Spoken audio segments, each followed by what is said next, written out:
Komunikasi berasal dari bahasa Latin, yaitu communicatia, yang artinya pemberitahuan atau pertukaran pikiran. Adapun dalam bahasa Inggris, komunikasi berasal dari kata command, yang artinya sama. Ketika kita berkomunikasi, tujuan yang ingin dicapai yaitu menyamakan persepsi terkait pesan yang akan disampaikan kepada penerima. Menurut Rojalena 2020, komunikasi berbicara tentang berbagai cara di mana informasi dapat terus mengalir untuk membantu semua orang tanpa gangguan. Adapun menurut Tian 2021, komunikasi adalah proses mengirim dan menerima pesan, atau proses pertukaran informasi antar individu menggunakan simbol nonverbal, perilaku, dan tindakan. Beberapa ahli komunikasi memiliki definisi sendiri untuk memudahkan setiap orang memaknai komunikasi dalam kehidupan sehari-hari. Namun, sebagian besar para ahli menyatakan bahwa komunikasi merupakan proses yang berlangsung, merupakan pertukaran ide, gagasan, buah pikiran, dan perasaan yang disalurkan, dialihkan, disampaikan, dan ditransfer. Memiliki komponen pengirim dan penerima, melibatkan lisan, tulisan, dan fungsi nonverbal yang unik dan menarik, terbentuknya makna dan pengertian di antara dua orang atau lebih. Dari penjelasan sebelumnya, dapat disimpulkan bahwa komunikasi adalah suatu proses penyampaian informasi, baik pesan, ide, maupun gagasan, dari satu pihak kepada pihak lain, yang umumnya dilakukan secara lisan atau verbal, yang dapat dimengerti oleh kedua belah pihak.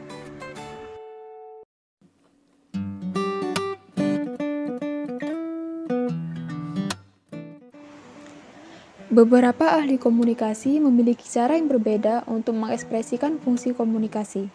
Namun, penting untuk dipahami bahwa orang yang berkomunikasi dengan jelas menyatakan dan mendukung identitas dirinya untuk membangun hubungan sosial dengan orang-orang di sekitarnya. Sang pengirim pesan mungkin ingin mempengaruhi dan mengubah perilaku orang di sekitarnya dan masyarakat umum sehingga merasakan, berpikir, dan melakukan apa yang dirasakan dan dilakukan oleh si pengirim pesan. Menurut Rojalena 2020, fungsi komunikasi mengambil bagian dari kehidupan manusia sehari-hari, sehingga dalam konteks sosial setiap orang atau kelompok yang berkomunikasi akan mewakili keberadaannya. Singkatnya, fungsi komunikasi ditujukan untuk kelangsungan hidup seseorang, termasuk aktualisasi diri, kenyamanan diri, keamanan fisik, dan kesadaran pribadi untuk meningkatkan kesadaran menerapkan kemampuannya. Selain itu, komunikasi di luar diri atau individu dapat berfungsi untuk bertahan hidup di masyarakat atau komunitas.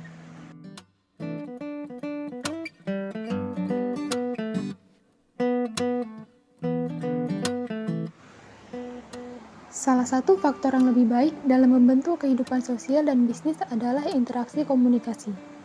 Komunikasi merupakan salah satu faktor terpenting dalam keberhasilan suatu perusahaan. Maka tidak heran karyawan membutuhkan keterampilan komunikasi. Komunikasi yang baik memungkinkan para pelaku bisnis untuk menjual produk dan jasa, serta menghindari kesalahpahaman yang dapat mengganggu transaksi bisnis. Berikut adalah urgensi dari komunikasi bisnis. 1. Upaya meningkatkan produktivitas. Dengan komunikasi yang baik, akan tercipta lingkungan kerja yang harmonis, keterbukaan, dan saling mendukung, sehingga akan meminimalisir kesalahpahaman dan akan berdampak pada produktivitas para pekerja. 2. Menciptakan hubungan yang baik dengan pelanggan. Komunikasi bisnis dapat diimplementasikan dalam budaya perusahaan sehingga tercermin dalam pelayanan, keramahan, dan akses komunikasi sehingga pelanggan akan merasa puas dan menjadi jembatan informasi kepada pihak lain akan pengalaman yang ia alami. 3. Branding company yang baik. Komunikasi bisnis juga meningkatkan citra perusahaan sehingga khalayak akan memilih dan merekomendasikan akan produk serta jasa yang dihasilkan. 4. Memenangkan persaingan dalam inovasi. Melalui komunikasi yang baik dapat memfasilitasi karyawan untuk menyampaikan ide dan saran secara terbuka, sehingga semua berlomba dalam menciptakan produk inovatif. 5. Kemudahan dalam membangun budaya organisasi.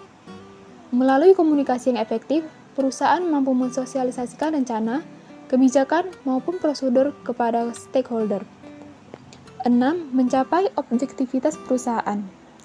Melalui komunikasi bisnis yang efektif, pelaku bisnis akan lebih mampu memetakan dan mengkomunikasikan tujuan organisasi, sehingga pada akhirnya semua karyawan akan lebih fokus pada peran dan tanggung jawabnya untuk mencapai tujuan organisasi.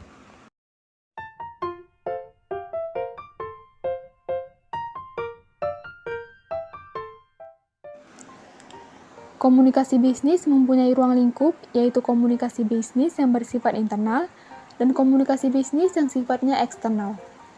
1. Komunikasi bisnis internal adalah komunikasi yang terjalin dalam suatu lingkungan organisasi, baik antar individu dalam suatu organisasi maupun perusahaan. Sebagai contoh, antara pemilik usaha dan karyawan, antara manajer dan supervisor, dan antar karyawan. 2. Komunikasi bisnis eksternal adalah komunikasi bisnis yang terjalin antar anggota suatu organisasi atau perusahaan dengan pihak di luar organisasi. Misalnya, antara manajer dan vendor, antara direktur dan pemerintah, atau antara staf marketing dan pelanggan. Selain ruang lingkup, yang perlu kita pelajari adalah apa yang menjadi komponen dari suatu komunikasi. Komponen-komponen komunikasi antara lain sebagai berikut. 1. Pengirim atau komunikator adalah pihak yang mengirimkan pesan kepada pihak lain. 2. Pesan adalah isi atau maksud yang akan disampaikan oleh satu pihak kepada pihak lain. 3. Saluran atau channel adalah media di mana pesan disampaikan kepada komunikan. Dalam komunikasi antar pribadi atau tatap muka, saluran dapat berupa udara yang mengalirkan getaran nada atau suara. 4. Penerima atau komunikan adalah pihak yang menerima pesan dari pihak lain. Dan yang terakhir, umpan balik atau feedback adalah tanggapan dari penerimaan pesan atas isi pesan yang disampaikannya.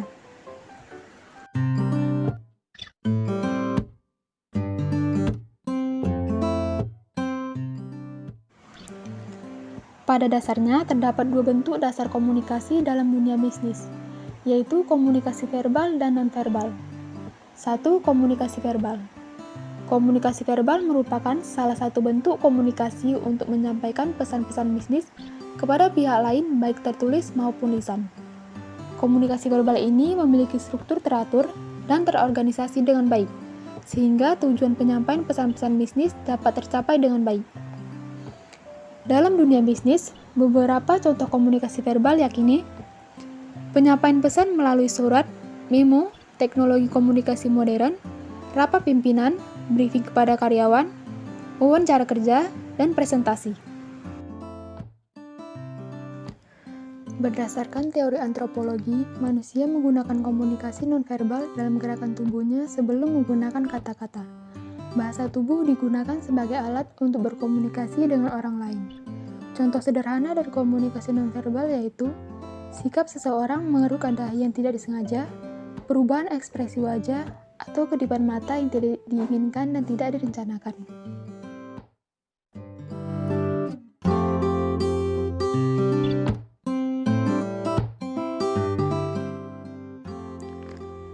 Bentuk komunikasi internal terjadi di dalam suatu organisasi atau perusahaan mencakup aliran informasi di antara karyawan yang dijelaskan sebagai berikut. 1. Komunikasi ke bawah. Komunikasi ke bawah adalah pesan yang dikirim dari tingkat atas hierarki ke tingkat yang lebih rendah. Komunikasi ke bawah dalam organisasi digunakan untuk memberikan instruksi kepada karyawan. Biasanya dilakukan oleh seorang pemimpin. 2. Komunikasi ke atas. Komunikasi ke atas adalah pesan yang dikirim dari tingkat yang lebih rendah ke tingkat yang lebih tinggi. Misalnya, pelaksana menuju ke manajer.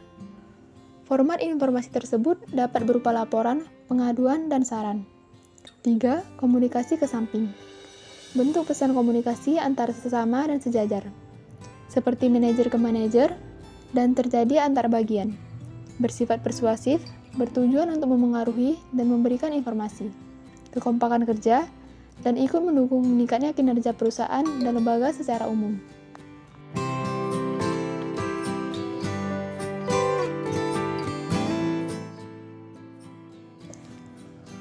Faktor-faktor penghambat komunikasi dapat dikelompokkan ke dalam 4 masalah utama, yang mencakup 1. Masalah dalam mengembangkan pesan. Ini termasuk adanya keraguan tentang isi pesan. ketidaktahuan tentang situasi yang ada atau ketidaktahuan dengan audiens, konflik emosional atau kesulitan mengungkapkan ide. 2. Masalah dalam menyampaikan pesan. Masalah yang paling terlihat adalah faktor sarana dan prasarana seperti sound systemnya kurang bagus, tiba-tiba mati lampu, audiens terhalang tiang bangunan, salinan surat tidak terbaca, dan lain-lain. 3. Masalah dalam menerima pesan. Masalah yang terjadi saat menerima pesan antara lain kursi yang tidak nyaman, pencahayaan yang redup, dan kondisi lain yang dapat mempengaruhi konsentrasi penerima pesan. 4. Masalah dalam menafsirkan isi pesan. Perbedaan latar belakang seperti usia, pendidikan, jenis kelamin, status sosial, kondisi ekonomi, budaya, atau perbedaan agama dapat menimbulkan munculnya kesalahpahaman antara pemberi dan penerima pesan.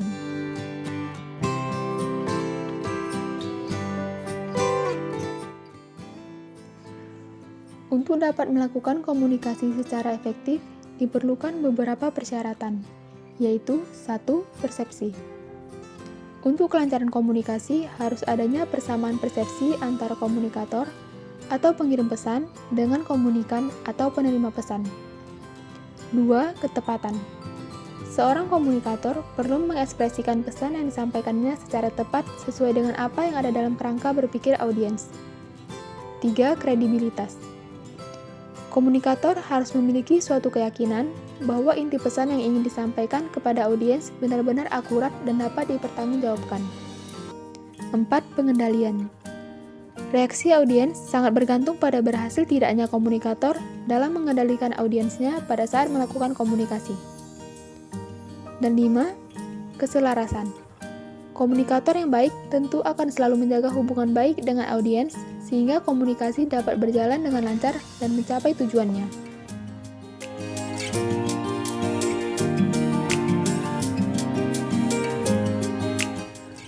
Etika dalam bisnis adalah unsur penting dalam hubungan komunikasi bisnis. Suatu aturan yang bernilai dan tidak semuanya disimpan dan dilakukan. Ada 3 prinsip penting dalam menghadapi situasi yang menuntut agar bisa bersikap santun. Yaitu pertama, bersikap respek atau peduli dengan lawan bicara, seperti mendengarkan dengan serius dan fokus. Kedua, bersikap santun. Dan ketiga, berpikir sehat seperti tidak berburuk sangka. Harus berpikir positif dan empati. Prinsip ini bisa mengantarkan seseorang menjadi komunikator bisnis yang handal. Komunikasi yang santun adalah etika. Etika komunikasi adalah sebuah pedoman dan ukuran perilaku dan moral. Etika komunikasi menjadi tolak ukur atau pertimbangan benar dan salah atas tindakan komunikasi yang diambil. Untuk menuju komunikasi yang efektif, etika komunikasi adalah masalah yang sangat penting untuk mereferensikan bagaimana kualitas seorang komunikator.